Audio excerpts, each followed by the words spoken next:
मठाया वफादार बने खबर कर सुबह से सबर कर दुबारे मठाया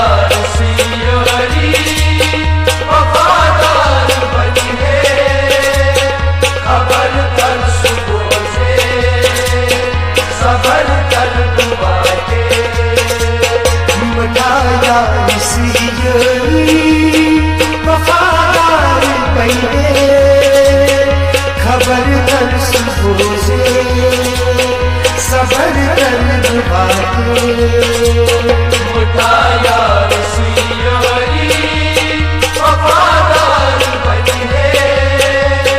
खबर कर सुबह से सबर कर दुबारे